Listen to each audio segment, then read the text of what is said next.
Welcome to a Mackenzie Institute Long Talk. Where were you for the results of the Canadian election?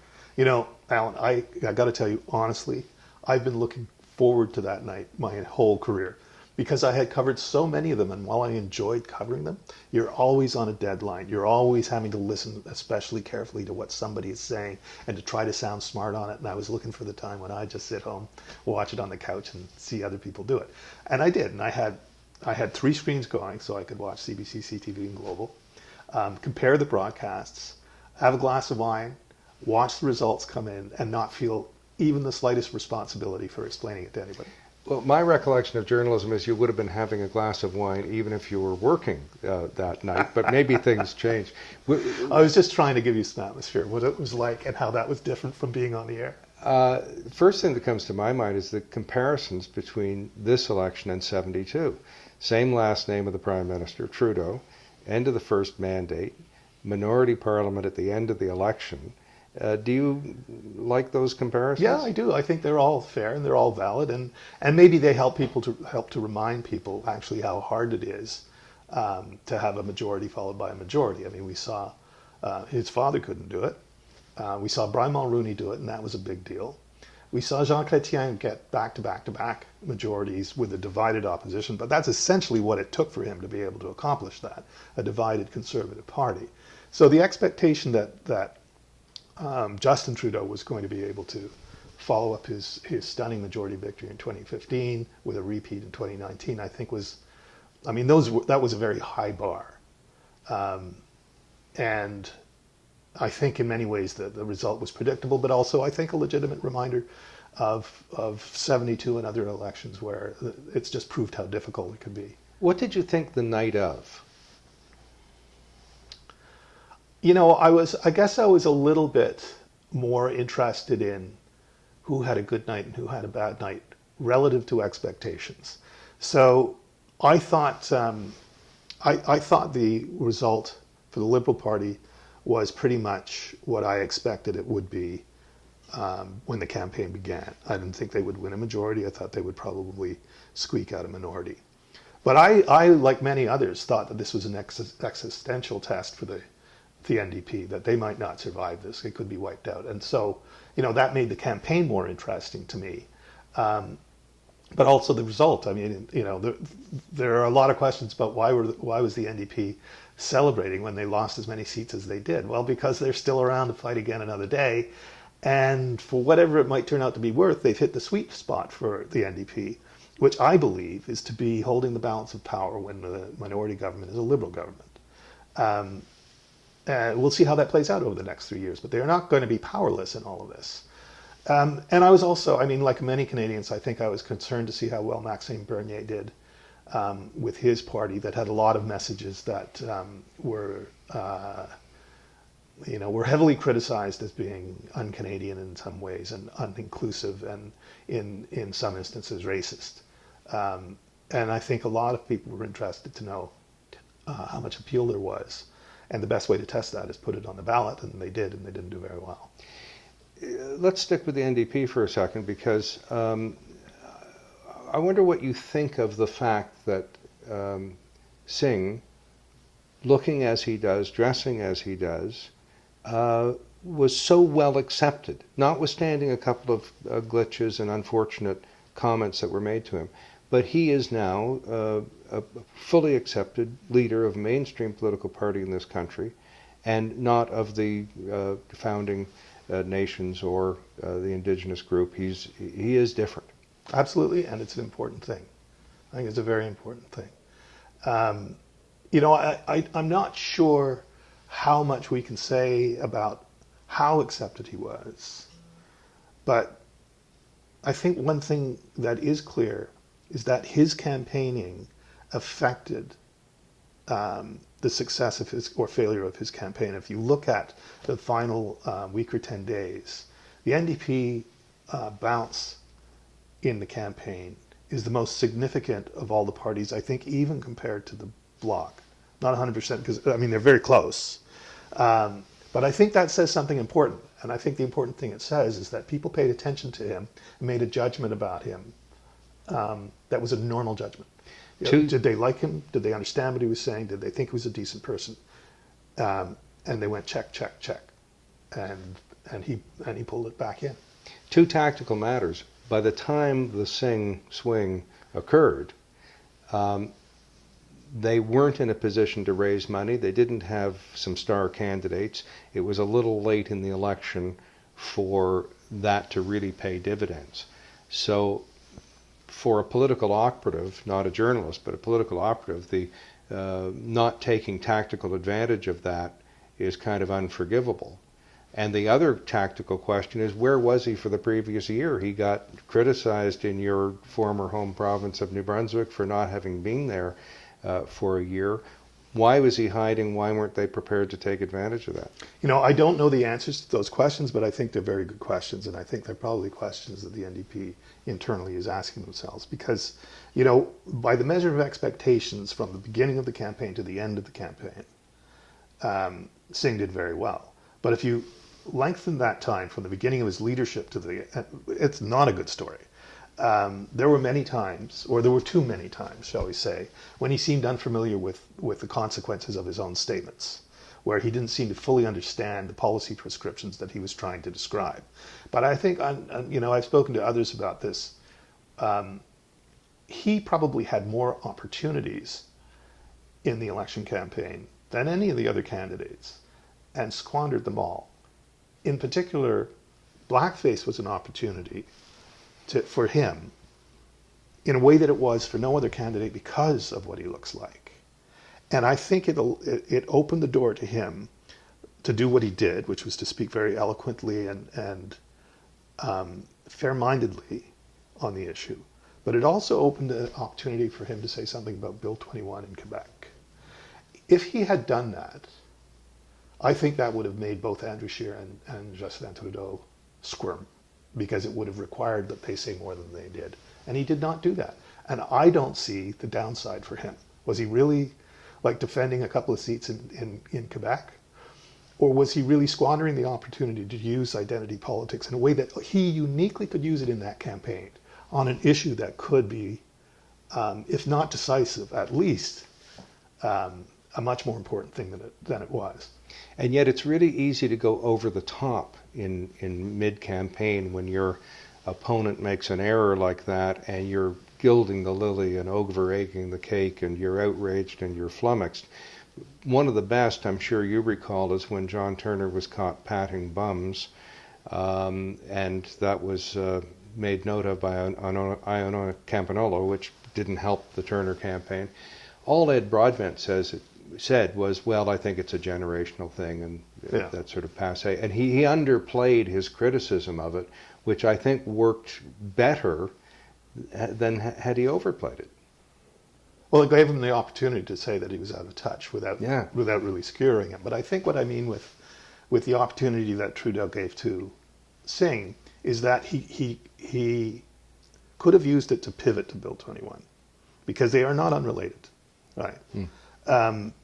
And he, as I said, is in a unique position to speak to those issues. And why he didn't do that, putting it together in the context of blackface to talk about Bill 21, I think is a rare opportunity. But he certainly would have alienated Quebec. But Quebec what did he have to lose in Quebec in particular? I guess he didn't know how much he had to lose in Quebec. So let's go to the Liberal campaign then. And let me start by saying you don't have to defend all your colleagues who have ever been in journalism or who are in journalism now.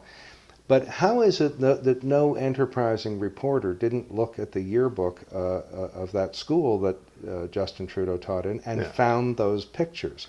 Two prominent journalists wrote biographies of Trudeau, and all kinds of journalists have been covering him. Nobody bothered to look? Apparently.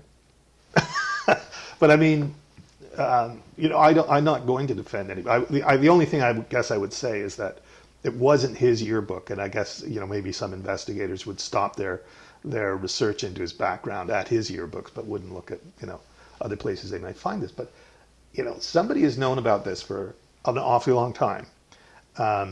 Why did it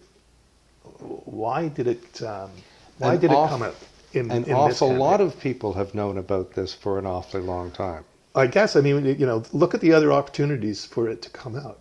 The leadership campaign that elected Justin Trudeau, the 2015 campaign. Why now? I don't know. I don't think there is a defense. I know that there was a conservative operative who tweeted something like to all the media and opposition research people in both of our campaigns, you're fired. Well, sure, and I think that the political operative of any stripe would say, look, you need to bring that forward if you're a candidate or a leader, Yeah. and say, this is there, what are we going to do about it? Yeah. Or your staff have to bring that forward, or your staff have to find it. So yes, they are all metaphorically fired. Was that the biggest error that the Liberal campaign made, do you think? And it's not really an error, it's just an own goal or something they didn't prepare for. Well, it depends, I guess, if you mean just in the campaign or if you mean in the year leading up to the campaign, when, all of the ways in which they had to deal with the SNC-Lavalin controversy would then come into play, right? I think it's generally accepted that they made a lot of mistakes in the way that they handled that. And I've never really seen a leader torch his own brand in the way that Trudeau did in the handling of that issue, particularly since it was around women and an Aboriginal and Indigenous women as well. That was quite something for it's because it's 2015 guy to suddenly be a part of the expulsion of two women from the Liberal caucus. How did he get himself into that corner? And then it's quite something for those errors and omissions to occur for months leading up to the campaign, the blackface during the campaign. In previous campaigns, just to channel the fumbling the football by Robert Stanfield, the campaign plane running into the campaign bus or vice versa a couple of times on the Liberal campaign would have been front page news. So how did they end up with such a great result? I think that there are some Liberals who believe they could have had a better result if they'd let the leader go more negative, but he said he wouldn't go negative. I think there are going to be conservatives who say the Liberals round up with such a great result because we failed to put a leader in the field that really could campaign strongly against him. I think clearly just from the technical aspect of it, notwithstanding everything I said about the Singh campaign from the start of the campaign to the finish, they lost an awful lot of seats, and a less divided progressive vote is a helpful thing for Liberals, and a less divided progressive vote means, a tamp down NDP or crushed NDP. They didn't get as crushed an NDP as they would have liked, but they got halfway there, almost halfway there anyway. So the Conservative campaign, again, the political operatives who didn't have a plan years ago to deal with which university Scheer graduated from, the fact that he had American citizenship, could have written an op-ed piece years ago saying I could work anywhere in America I want to, but I'm happy to be in Canada. This is kind of an unforgivable error too. Because it's so simple. I mean, it's not a complex, an SNC-Lavalin, I do understand that that's a complex issue from a management point of view, like a strategic communications management point of view. That's not a simple one. But the ones that you just mentioned, I think you're quite right. Those were easy ones to deal with. You know what the facts are, just be straightforward about them. And I don't think those stories last very long. Once you've declared yourself to have dual citizenship, what's the next step, right? That you renounce it? Well, okay, so I'll renounce it. But I'm not all that altogether clear about why that's a big deal to begin with. There are a lot of dual citizens. Well, sure. I think part of it is that he had criticized dual citizens in the past. Yes, it's hypocrisy, which is... And again, if there had been 3 or 4 political operatives in a room, somebody would have said, well, Tom Long had the same problem when he ran for the leadership of the Alliance. This could come forward. Is there anything you want to tell me, Mr. Leader? Yeah. But I wonder if I could put this to you. One of Scheer's best moments was a moment in which he finessed television. I've always said the leaders' debate is really an exercise in making clips for the next week's newscasts, and he made one. He was criticized initially for turning to Justin Trudeau and saying, you're a phony, and you don't deserve to be reelected, but that's the clip that everybody ran and was commented upon. How do you feel about that as a TV person who might have had to run that clip even if you thought it was manipulative?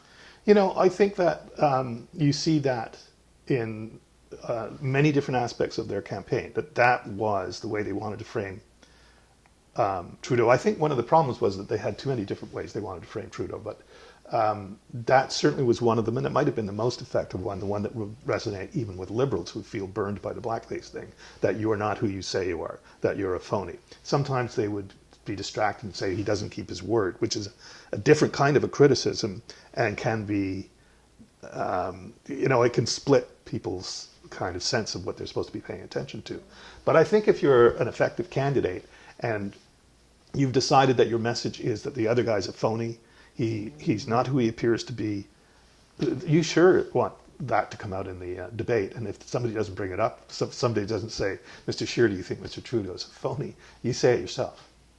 Now, let me also ask you this question about the format of the debate. There is this fixation with egalitarianism, whereby your colleagues in television insist upon sprinkling average Canadians around the studio, even having average Canadians be surrogate questioners for journalists, which makes me wonder, well, why did you do all the training and the studying that you did?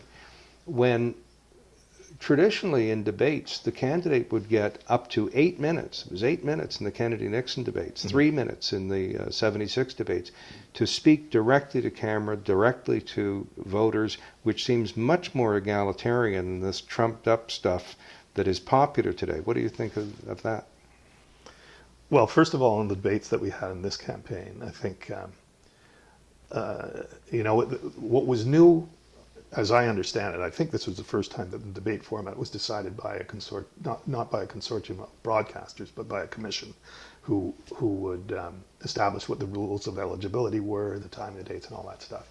I think that's an important advance. I think that was necessary. I've been on the debate consortium team. I chaired the debate consortium team, and I felt uncomfortable in that position because of how many conflicting interests there were at the table between the broadcasters and what the public wants out of debates. It's not a pretty sausage to watch as it's being made. So I think that was a good thing. I think the unfortunate part is that, well, what they came up with was a little bit of a mess. I think that, or a lot of a mess. I think that there were very few people satisfied with the English language debate because there were too many hosts, because people thought that Maxime Bernier shouldn't have been in it to begin with, so there's a question of legitimacy and how does that affect things. If you give him X amount of time, that X is subtracted from others. These are all real issues, but I think at the end of the day, it wasn't seen as a success in any way. Quite contrary to what happened in the French language debate, which was applauded in French and in English as being a substantive debate about real issues, properly moderated, and useful to people in trying to make up their minds about what the election was about and who they preferred. Okay, one more time, though. Is this egalitarianism getting in between the journalist and the... you mean the public? And your client, the public, or between the candidate and the public? Here's, I think, what you need to decide, which is based on the fact that journalists ask different kinds of questions than the ordinary public does. And while I think that you're quite right in the sense that journalists are going to be doing like a never-ending accountability exercise, isn't it about time, Mr. Scheer or Mr. Trudeau or Mr. Singh, that you admitted this kind of questioning, there's lots of that through the campaign. But is there ever another opportunity for an ordinary Canadian to stand up and say, look, I'm really concerned about climate change, but I don't understand the difference between your policy, Mr. Scheer, and your policy, Mr. Trudeau, and your policy, Mr. Singh. Could you explain that, please? That's not a question you hear from a journalist, but it may be a question that a lot of Canadians have on their minds. So I think that if that's what you're calling the egalitarian, I think a campaign should have a place for that somewhere. And if it's not going to be anywhere else, then let it happen in the debates. But if you don't want it in the debates, you've got to supply it somewhere else, I think. But is my memory correct that when the commission headed by former Governor General Johnston, when he hosted debates, when he was at McGill University, he would ask the same question of every leader and got exactly the result that we've now bent the whole format all out of shape and involved average Canadians to achieve. Yeah. The other thing that when David Johnson was doing it, I think there were only ever 3 leaders on stage, right? Well, that's changed things a lot. I mean, think of the impact that has over a 2-hour debate. To have 5 leaders instead of 3. One of the leaders, unlike all of the others, isn't even trying to win the election, right? But is allowed, more or less, to have an influence on the discussion. I mean, people always come away from those debates saying, the Bloc leader was the one I liked best. Well, of course he is. He doesn't have a political stake in the rest of the country. He can say exactly what someone thinks to be, someone who doesn't consider the political implications of everything they say, he can make that his answer and not suffer any consequences. But he's the only leader who can do that. One of the historical means of addressing exactly that was when Riel Cauet was the 4th leader. Yeah. They brought him in an hour into the broadcast, so he got some time, but he didn't get equal time. Yeah, I don't know how. We went through this with Elizabeth May when I was chairing the consortium. And it was, first of all, should we have her or not? We all agreed we should have her, right? But then there was, for the longest time, but we'll just bring her in for half an hour. And I was still like, that's just not going to work. And they were insistent. So I said, okay, well, what, like just on the environment? No, she's got to talk about everything. Well, you can't, in the end, she came in for the whole debate, which was the only reasonable answer once you've decided she should be there at all. So I'm not a big fan of suddenly you wheel somebody in who hasn't been part of the debate before, and you shortchange them on the amount of time they're allowed to make their case. And essentially, you want to just replay all of the answers that have already been given by others. I don't think it's a good idea.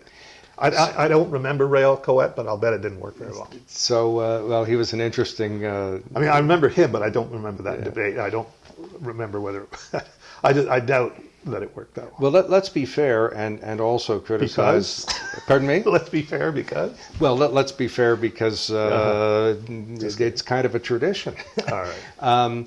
With Elizabeth May, there was at least the odd circumstance of her endorsing Jody Wilson-Raybould when she had a candidate from her Green Party running against Ms. Wilson-Raybould, and she had this photoshopped Starbucks coffee or something with a disposable straw in it, which again is an unforgivable error for a staffer. What did you make of her campaign? I listened to her kickoff and I thought, like, that is really, like, framed the way she wanted to frame it. Delivery was excellent, simple to understand, just tremendous energy and charisma. And then it went pretty much, it seemed to me to go downhill from there to what I think had to have been a very disappointing finish against the expectations that were... What went downhill? Energy? Too much repetition? Coherence? Too much hectoring?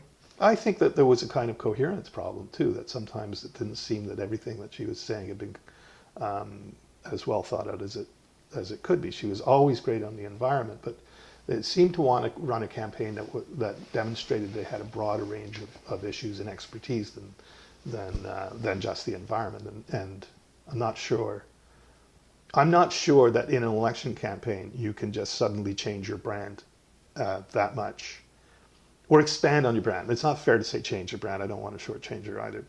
But if you want to start being seen as that kind of a party, you have to start before they issue the writs, I think, considerably. Further thoughts on the campaign before we get into what the Parliament might do in your view? I mean, I think one of the most important things that happened to the campaign was the introduction of true and influential fake news from this Buffalo Chronicle, which is a fake news website, which tried to interfere in the campaign with unsubstantiated stories. I mean, more than unsubstantiated, made up stories, right? We've seen where this leads. It's happening south of the border, where you have, after a couple of decades of something like fake news spreading, you now have Americans living in separate realities in the United States, where they their understanding of the truth is not agreed upon. There is no shared sense of the country or shared facts. It's whatever you want to believe, just believe, right? And the destructive power of that, I think, is evident in the way politics is circling the bowl or the drain in the United States. But we don't want to see that in Canada. And these are the first things. These are the warning flares that something like that. Well, let's thin slice that, because nastiness has been around forever. There was anti-Roman Catholic pamphleteering as late as the Pierre Trudeau years. There was Harper's secret agenda that never did materialize for 10 years. So there have been scare tactics and what have you. And there's also the fragmentation of the market. People watch the certain TV channels or read newspapers or don't, or go on social media sites that they choose to. But you're saying the different thing, the sea change, is the made-up story. Made-up stories. As opposed to innuendo. Exactly. All campaigns will indulge in a form of negativity, whether it's out of the leader's mouth, and often there are reasons they don't want that to be the case, as with the Trudeau campaign, where none of the negativity really came from Justin Trudeau, but there was certainly lots of negativity coming from the Liberal campaign. Negativity can mean something like casting the platform of your opponent in the worst possible light, saying that the rosy consequences they predict will only lead to these dire failures and consequences for the public in general, and harping on that negative side of it. That to me is just regular campaigning. But when you're dealing with an organization that introduces made-up facts into the campaign as though these are true stories, and tries to capture the narratives, this is the story about what the circumstances were behind Justin Trudeau's departure from the Point Grey Academy in British Columbia, and the way this story was circulated around, so that people knew it was like journalists knew that there were questions to be asked about this. They at least had to get to the bottom of it, chase it down, see if it was true. When should they publish that? They were even investigating it. Should they publish? Those are not good things for journalism. But when it became established that this was being driven by interested parties as a fake news story, that was a significant thing. And that became hard to report on too, because how do you report on fake news without amplifying the fake news? But I think we need to be aware that it's there, that there are outside actors wanting to influence the election, and they will make stuff up to do it. I'm not sure if you were in Ottawa at the time, but when Pierre Trudeau was Prime Minister, there are good and decent reporters who said, frankly, he was incapacitated for days, if not weeks at a time, because of his failing marriage. Uh-huh. And some people of goodwill would say maybe that should have been reported. Mm-hmm. And maybe it would be if it were the case today. I mean, the media is not like a monolithic or a stagnant thing. I mean, it's a living, breathing thing that changes, and its standards change. And I think we're learning a lot about how media is changing, not just with new technologies, but with new attitudes towards politics. Ideas of fairness and balance are really being challenged now. And I think one of the most illustrative examples is the kind of false equivalence we saw in the 2016 U.S. election. And we should pay very close attention to that and how they manage it, because there are new standards for journalism being set because of that. The old standards, which were kind of lazy, well, if you're going to say something bad about this person, you have to say something bad about this person, or if you said too many bad things about this, then you've got to increase the tonnage on the... That did not work, because the result in the 2016 campaign was that you had one candidate who had bookshelf after bookshelf after bookshelf out of negative stories that you could publish about him. And on the other side, there was Hillary Clinton and her emails. And the answer was not to repeat the emails every time there was a new salacious story on the other side, because that only made the email story seem to be bigger than it really was. And there has to be some really deep soul searching about, well, what is the way that we explain to our audiences why we're not doing that anymore. Your take is that there's a right-wing echo chamber, and I understand that analysis. Yeah, it's not just my take, though. Right. No, it is your studied take. This is what the research Yeah. says. I understand. I'm not questioning that. But let me put another perspective to you. In the Canadian election, Andrew Scheer was regularly asked questions that kind of involved his religion. And they were questions about abortion or about gay marriage or other such issues. And sometimes it was mentioned, sometimes it was merely, as a Roman Catholic, what do you think about? I don't think anybody raised Singh's religion and whether it affected his public policy. I don't think anybody raised the fact that Justin Trudeau was also a Roman Catholic and had very similar positions, if not the same position, of Andrew Scheer.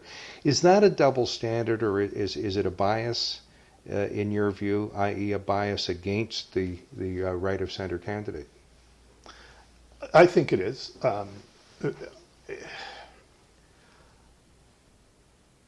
I'm not sure that it's journalistic bias against them. What I do think is that there is a distrust of conservatives on those issues that doesn't get attached to liberals and progressives. Why? Even when they hold exactly the same view. Right? Why? Because I think that there's a distrust that the distrust is about, well, are they really going to do anything? So, when I was covering Ottawa, I think there were as many as 40 pro-life or self-described pro-life MPs in the Liberal caucus. But there was never really any doubt that the party that people who considered themselves pro-choice had most to fear from was a Conservative Party, that a Liberal Party was probably never going to try to write new abortion legislation in Canada, but that a Conservative Party might, particularly if they had a leader of that disposition. The last party that tried to write abortion legislation was in fact a Conservative Party in 1989. So it's not like completely out of the realm of possibility. But this distrust, I think. Moreover, social conservatives do exist. There is a Bible Belt in this country. Yes. Only comprising 8% perhaps of the electorate or the Conservative Party, but it does exist. On the Liberal side,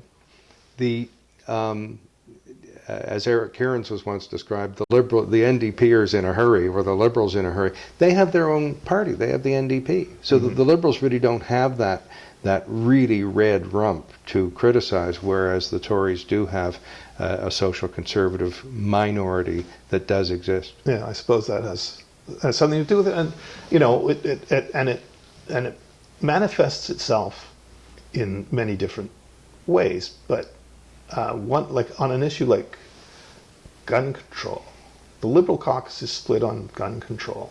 The Conservative caucus is not, right? That says more about the Conservative caucus than it does about the Liberal caucus, because, that kind of homogeneity of thought is not necessarily a good thing to have in a political party if it's not reflective of the country, right? We know the country's divided on gun control. It's often characterized as an urban-rural split. If you have that urban-rural split represented in some way in the Liberal caucus, but not at all in the Conservative caucus, what does that tell you about those two parties? Doesn't it say that one is more representative than the other? I suppose. Now, that's the election. Let's talk about the Parliament. How long will it last, do you think, and why? Oh, I think that it could last a good long while. It's a minority parliament. It likely will have, on a range of issues, the support of the NDP. On some other issues, it would have the support of other parties, perhaps the Conservatives on pipelines or something like that. But I think the important thing to always consider at the beginning anyway is in whose interest is it to have another election soon.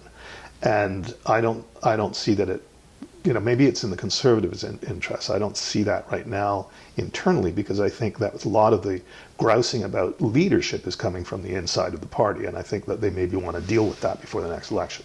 The NDP is, as my understanding, is too broke to go into an election very soon. In which case, what kind of policies are we going to get? Because if this were a week after the 72 election, Be hard-pressed to predict the National Energy Program, Petro-Canada, and other such things, which were billions of dollars in public spending, and much of which doesn't exist anymore. Where do you think we'll be legislatively over the next I don't really feel that I can say on that, because I've been out of the country for so long that I'm not that close to what the history of some of the big legislative issues might be, and how that's really what's important. How are these issues changed, right? Clearly, I think that there's something that's happened as a consequence of the election to do with, whether you call it Western alienation or whatever Jason Kenney wants to call it today, separation, that I think has real potential to become a national issue that the government of the day has to deal with. And that's not necessarily an issue that plays itself out in the kind of minority politics I think that you're talking about, which is, what does a minority parliament, how does it function? But I nevertheless think that looks like it's going to be something that people have to pay attention to, that going forward with this parliament, there's going to be, and this government, they're going to have to pay attention to that. Future of Andrew Scheer? In doubt. I think there are people who believe there's no reason that it should be in doubt, that the result was not a catastrophe, that the increased both his vote share, he got, almost like Hillary Clinton in the U.S., more votes than just his party got more votes than the Liberals did. He's run in one election as a leader of the party. Why not another? But aren't we kind of getting to what is almost like American politics, where if you don't win, if the leader of either the Liberals or the Conservatives doesn't win an election, they're out? Are we getting close to that, do you think? Are you allowed to get we a may second be, kick but at the can? historically, as you'd agree, you get a couple of tries. Stanfield did, Broadbent got more, but parties have traditionally done that. But we may be into a new era. Well, like the last 20 years, all the parties have had, the NDP had Jack Layton through 4 elections. The Liberals changed leaders every election until they won. The Conservatives, they had to essentially build themselves a new party before they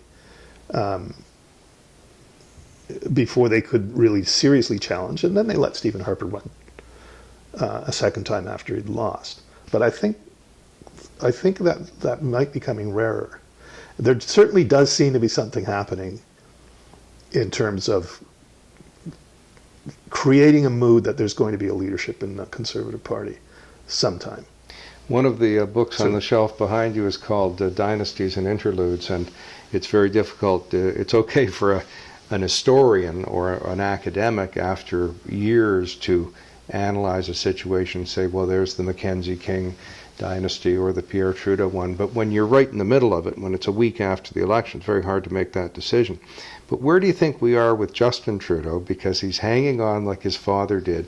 We couldn't have imagined another 10 years of Pierre Trudeau in 1972. Where do you think he's going? One of a Liberal I know, Scott Reid, who I think is quite well known across the country and a smart fellow, he points out that there's something that people, perhaps like you and me, are not that well equipped to judge, which is a certain magic that a candidate can have that's not really measurable, but is certainly endurable and certainly real. And that Justin Trudeau might have that we underestimate the appeal he has to the people who support him. Right? Not an appeal that wins over wins over converts at this stage in his career, but the absolute fierce loyalty, engagement, and adoration very few politicians can command that Trudeau has. I don't subscribe to that as my own feeling about him. I don't fall in love with politicians ever. But I have to believe that others do, and that's a force in politics that you can't really factor in or out in like normal political calculus. It's ineffable and powerful, and if you've got it, well, God bless you, I guess. Yeah, you've already mentioned the Bloc. You've mentioned Jason Kenney in Alberta. You've mentioned hanging on in a minority parliament. Are there other issues or regions or people that you would suggest we keep our eyes and ears open for over the next few months in this ebb and flow and changing situation?